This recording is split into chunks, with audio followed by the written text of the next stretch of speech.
Hello दोस्तों, सुनो कहानी चैनल में आपका स्वागत है। आज हम सुनेंगे मालती जोशी जी की लिखी हुई कहानी दलदल। पापा की चिट्ठी आई थी। ताऊ जी जब तक उसे पढ़ते रहे, प्रवीण सांस रोक के बैठा रहा। उसे यह भी होश न रहा कि पुलाव से भरा चम्मच अधर में ही लटका रह गया है। ताई जी की भी शायद यही हालत थी। पापा की जब भी चिट्ठी आती है, यही आलम होता था। पत्र पढ़कर ताऊ जी ने जेब के हवाले किया और चश्मा उतारते हुए बोले, अरे यह क्या, तुम लोगों ने खाना क्यों रोक दिया? Carry on carry on. और वे खुद अपनी प्लेट के साथ जुट गए। क्या लिख रहे हैं? ताई जी ने डरते डरते पूछा। ताऊ जी ने एक क्षण खाना रोक कर देखा और फिर ठठाकर हंस पड़े। लिखेगा क्या, परसों ज्वाइन कर रहा है। सच? ताई जी ने और प्रवीण ने एक साथ कहा। प्रवीण ने तो एकदम निढाल होकर कुर्सी पर सिर टिका दिया। लगा जैसे एक बहुत बड़ा बोझ दिल से उतर गया है। न उसे अब खाने में इंटरेस्ट रह गया था, न उन लोगों की बातों में। और कोई दिन होता तो उसे यूं बैठा देखकर ताई जी घबरा जाती, प्रश्नों की बौछार से उसे बेदम कर देती। पर आज उन्हें भी फुर्सत नहीं थी। आज उनका मोर्चा ताऊ जी की ओर था और वे भरसक उनकी बमबारी का जवाब दे रहे थे। अब उन लोगों को यह डर नहीं था कि प्रवीण पास बैठा सब कुछ सुन रहा है। अब तक तो यह हाल था कि वह छटपटा कर रह जाता, पर कुछ भी ठीक से जान न पाता। उसे बच्चा जो समझते हैं। अब सारी चर्चा उसके सामने हो रही थी तो खुद उसे ही रुचि नहीं रह गई थी। उसके लिए तो यही एक समाचार महत्वपूर्ण था, पापा ने ज्वाइन कर लिया है। खाने की टेबल से उठा प्रवीण पढ़ने की मेज पर आकर डट गया। केमिस्ट्री की मोटी किताब उसने सामने खोल कर रख ली थी, पर मन उसका अतीत के गलियारी में ही भटकता रहा। उसकी हालत ऐसी हो रही थी जैसे वह कोई डरावना स्वप्न देखकर जागा हो। जागने के बाद भी जैसे उस स्वप्न का आतंक मन पर बना रहता है, उसी तरह ये बीच वाले 2.5 वर्ष उसके मन मस्तिष्क को झकझोर रहे थे। 2.5 वर्ष, हाँ पूरे 2.5 वर्ष। और यह 2.5 वर्ष किसी दुस्वप्न से कम नहीं थे। उससे पहले वाली उसकी ज़िंदगी कितनी अल्हड़, अलमस्त और खुशनुमा थी। क्या पापा की बहाली के साथ मौज मस्ती वाले दिन लौट आएंगे? क्या चटकी हुई तस्वीर में फिर से रंग भरा जा सकेगा?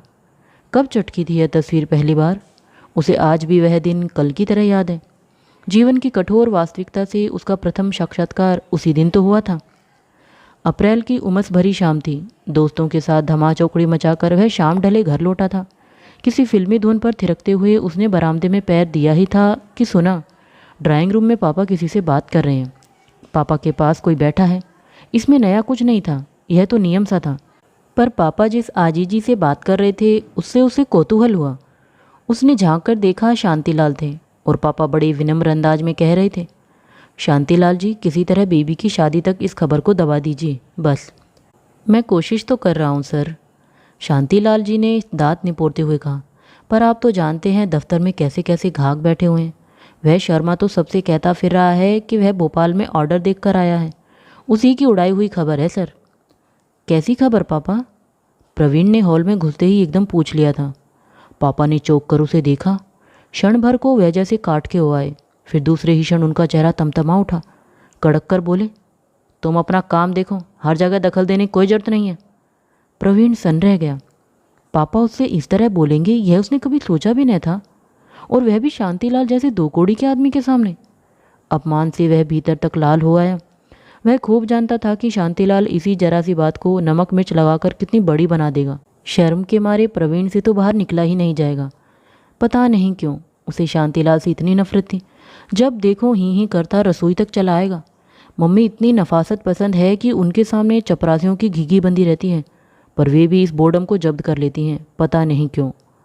बुरी तरह आहत होकर मम्मी दरबार में गुहार लगाने वह भीतर पहुंचा, पर मम्मी कमरे में थी कहाँ।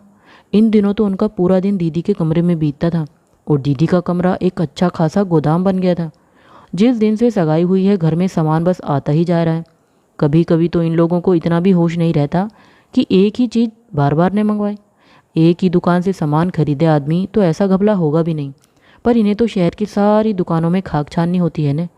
चले आ रहे हैं 3 ड्रेसिंग टेबल्स, 4 सोफ़ा सेट।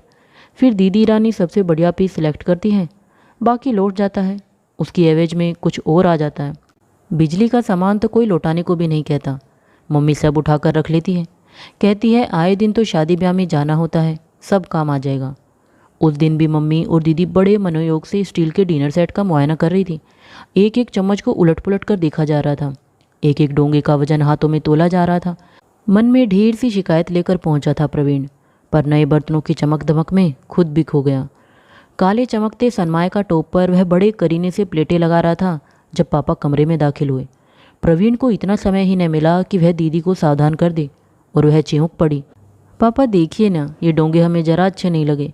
वह पारिक ब्रदर्स वाला सेट ही फिर से मंगा दीजिए ना। अब अपनी पसंद का सामान अपने घर जाकर खरीदना, यहाँ तो बस यही मिलेगा। पापा ने इतनी रुखाई से कहा कि दीदी स्तब्ध रह गई और फिर दूसरे ही क्षण उनकी आंखें छलछला आई। पर पापा को जैसे जरा भी मतलब न था। उसी रूखे स्वर में बोले, और बेबी अब जरा ढंग से बोलना भी सीख लो, हर बार का मिमियाना अच्छा नहीं लगता। यह तो हद थी, प्रवीण ने भी इसकी कल्पना नहीं की थी। मम्मी तो एकदम फट पड़ी, जैसे वो जमकर महाभारत हुई फिर के आसपास मंडराते नौकरों को भी होश न रहा। जंगल में लगी आग की तरह पापा के सस्पेंशन की खबर शहर में फैल गई। उससे भी तेजी से बदलने लगे लोगों के तेवर। नए व्यक्ति के चार्ज लेते ही सुबह शाम घर पर जुड़ने वाला दरबार बंद हो गया। 24 घंटे अटेंशन में खड़े रहने वाले नौकर चाकर भी एकदम गायब हो गए। बहुत कम लोग थे जो पुराने अवसरों का स्मरण कर चक्कर लगाए जाया करते थे। उनसे भी मम्मी इतनी नम्रता से पेश आती। दीदी की शादी जो सर पर थी, अपमान, अवज्ञा और उपेक्षा, सारी स्थितियां दीदी की शादी की खातिर ही तो झेलनी पड़ रही थी। नियत समय पर शादी हुई और दीदी विदा हो गई। ट्रक भर के दहेज भरवा लेने के बाद भी हीरों के सेट के लिए बिसूरती रह गई। जीजा जी भी बहुत ऊंची कल्पनाएं मन में लेकर चले थे। चांदी का थाल, हीरे की अंगूठी, टीवी, स्कूटर, उन्हें भी निराशा ही हाथ लगी और अपनी यह निराशा उन्होंने कई तरह से व्यक्त भी की। 20,000 नकद जेब में ठूसने के बाद भी समधी जी को शिकायत बनी रही कि उन्हें एयर कंडीशन होटल में क्यों नहीं ठहराया गया। गरज यह है कि कोई खुश नहीं था। खर्च बेशुमार हुआ पर रौनक न हो सकी। पर पापा को जैसे इन सब से कोई मतलब न था। एक अजीब सी चुप्पी ओढ़े सारा काम निपटाते रहे। बारात अगर रूट कर लौट भी जाती तो उन्हें जैसे कोई फर्क नहीं पड़ता। सारी मान मनोहार भागदौड़ मम्मी ही करती रही, अकेले उन्हीं की बेटी हो जैसे। बाद में इतनी जोरदार झड़प हुई थी दोनों में। फिर मम्मी रूट कर नाना जी के यहाँ चली गई थी। वहाँ भी मन न लगा तो गांव चली आई। चक्कर घिनी की तरह प्रवीण साथ लगा घूमता रहा। 2 महीने गांव में बोर होने के बाद भी लौटने की कल्पना उसके लिए सुखद नहीं थी। पर पढ़ाई का भी तो प्रश्न था। यह तो अच्छा हुआ ताऊ जी उसे अपने यहाँ लेवा लाए। यहाँ उतना आराम नहीं था, घर भी छोटा सा था। बदली हुई परिस्थितियों में मम्मी पापा के पास रहना बहुत कष्टकर था। तो क्या बरखुरदार फिर छुट्टियों में जगदलपुर जाने का प्रोग्राम बन रहा है? ताऊ जी ने उसकी पीठ पर धूल जमाते हुए कहा तो वह चौंक पड़ा। जगदलपुर क्यों? अरे बेवकूफ़, तेरे पापा की वहीं तो पोस्टिंग हुई है। सच? उस समय तो खुशी के आवेग में पूछना भी भूल गया था। इसका मतलब यह है कि इस बार की छुट्टियां सचमुच की छुट्टियां होंगी। इस बीच वह घर जाता रहा। घर यानी कि पापा का नया हेडक्वार्टर। पर वहाँ घर जैसा कुछ भी नहीं लगा। पिंजरे में बंद शेरनी की तरह परेशान मम्मी और दिन ब दिन बुढ़ाते पापा देखकर मन और उदास हो जाता।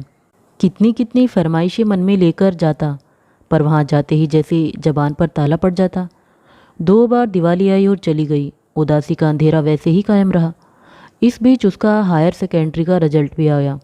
3 विषयों में डिस्टिंक्शन लेकर वह फर्स्ट क्लास में पास हुआ था। पर सबके मन इतने बुझे बुझे थे कि खुशी आधी रह गई। लेकिन इस बार नज़ारा कुछ और होगा, रौनक कुछ और ही होगी। वह अधीरता से दिन गिरने लगा और पेपर समाप्त होते ही रस्सी तुड़ाए बैल की तरह भाग लिया। दोस्तों के साथ पिक्चर देखने का आकर्षण भी उसे रोक न सका। छत्तीसगढ़ एक्सप्रेस से नीचे पाँव दिया ही था कि मम्मी पापा दिखाई दे गए। वह उसे लेने रायपुर तक चले आएंगे यह उसने सोचा भी न था। उनका उत्साह देखकर वह खुशी से भर उठा। यह खुशी इसलिए भी थी कि पापा के चेहरे पर पुरानी चमक लौटने लगी थी। मम्मी की आंखों के गिर्द गहराती छाया अब धुंधली पड़ने लगी थी। उसी उत्साह से उसने घर में पाँव दिया। नई जगह थी, नया घर था, पर परिचित सामान की परिचित महक से बोर आ गया। हर चीज़ फिर उसी करीने से घर में स्थापित हो गई थी। मम्मी की सदी हुई आंखें हर कहीं चस्पा हो गई थी। मम्मी ने दीदी को भी बुला लिया था। जीजा जी के आने की भी बात थी। दीदी की गुलगोतनी टीना सारे घर को गुलजार किए हुए थी। 8-10 दिन बाद रंगीन निमंत्रण पत्रों का एक ढेर मम्मी के पलंग पर दिखाई दिया। ये क्या है मम्मी? उसने पूछा। अरे 15 को तेरी सालगिरह है ना? सालगिरह तो है, लेकिन इतना बड़ा आयोजन? थोड़ी रौनक हो जाएगी रे, इतने दिन से किया ही क्या है। समीर भी आ रहा है, उससे भी सबका इंट्रोडक्शन हो जाएगा। ठीक तो कह रही थी मम्मी, इतने दिनों से किया ही क्या है। जाने कितने मौके आए और चले गए। दीदी पहली बार टीनू को लेकर आई थी तब भी कुछ न हो सका था। इस बार सब लोग इतने बड़े माहौल में इकट्ठा हो रहे हैं, सेलिब्रेट तो करना ही चाहिए। जीजा जी भी तो देखे वे किस घर के दामाद हैं। मम्मी के उत्साह की छूत जैसे सबको लग गई। बड़े जोर शोर से मीनू कार्ड बनाए जाने लगे, सजावट की प्लानिंग होने लगी। प्रवीण ने तो रिकॉर्ड्स की सूची तक बना ली। उस शाम सब लोग इसी तरह चर्चा में मगन थे कि जमुना बाबू चुपचाप आकर कोने में खड़े हो गए। जमुना बाबू प्रवीण को शांतिलाल की याद दिलाते थे, उसी तरह बेरोक टोक घर में घुसे चले आते थे। प्रवीण को बड़ी कोफ्त होती थी कि पापा एक न एक नमूना क्यों पाल लेते हैं और मम्मी उन्हें क्यों कर बर्दाश्त कर लेती है। क्या बात है बड़े बाबू? पापा ने रोबदार स्वर में पूछा। सर वो कुछ नाम याद आ गए थे, आप इजाज़त दें तो ऐड कर लूँ? दिखाइए। जमुना बाबू ने विनम्रता की मूर्ति बनकर वह कागज़ पापा के हाथों में थमा दिया। कुछ देर तक पापा उन्हें पढ़ते रहे, फिर उन्होंने कागज़ लौटा दिया। चश्मा उतारते समय उनका माथा सलवटों से भर गया था। बड़े बाबू जी, क्या इन लोगों को बुलाना ज़रूरी है? सर वो ऐसा है सर कि इनमें से कुछ लोग बड़े काम के आदमी हैं, कुछ लोग ऐसे हैं सर कि उन्हें नाराज़ नहीं किया जा सकता। आप पहली बार कुछ कर रहे हैं, जमुना बाबू ने जबरन हकलाते हुए कहा। ठीक है, पापा ने बेजारी से कहा। आप जैसा ठीक समझे। प्रवीण इतनी देर से चुपचाप सुन रहा था। एकाएक जैसे उसके सामने सब कुछ दिन के उजाले की तरह साफ हो गया। उसने झपटकर जमुना बाबू के हाथों से लिस्ट ले ली और कहा, मुझे भी कुछ नाम याद आ गए हैं, लिस्ट कल ले लीजिएगा। वे कुछ देर भौचक से देखते रहे, फिर धीरे धीरे बाहर चले गए। उनके जाते ही प्रवीण ने कागज़ के टुकड़े टुकड़े कर हवा में उछाल दिए। यह क्या किया बेवकूफ़? पापा गरजे। यह पार्टी नहीं होगी मम्मी। पर क्यों? और यह तय करने वाले तुम कौन होते हो? पापा फिर गरजे। बेटे इसी बहाने तो 4 लोगों से मेल मुलाकात होती है। हम लोग शहर में नए नए आए हैं, मम्मी ने समझाना चाहा। मम्मी, प्रवीण ने सख्ती से कहा, आप शौक से मेल मुलाकात बढ़ाइए, पर इसके लिए मुझे मोहरा न बनाइए प्लीज़। उसकी बात पूरी भी नहीं हो पाई थी कि पापा के हाथ का एक भरपूर थप्पड़ उसके गालों पर पड़ा। वह सिर से पांव तक झंझना उठा। अरे अरे, आप लोग ये क्या बचपना कर रहे हैं? मम्मी रुआंसा हो उठी। ये तुम्हारे सपूत कॉलेज जाकर ज़्यादा अक्लमंद हो गए हैं, पापा ने कहा और उठकर चले गए। मम्मी कभी उसे कभी पापा को देखती रही। उसका मन हुआ कि कह दे, मम्मी मुझे कॉलेज ने नहीं परिस्थितियों ने अक्लमंद बनाया है। इन 2 सालों में इतना बुजुर्ग हो गया हूँ कि हर चीज़ के आर पार देखने लगा हूँ, तभी तो। पर वह चुप ही बना रहा। कहता भी क्या और किस से? दलदल से कोई उबरना ही न चाहे तो कोई क्या करे।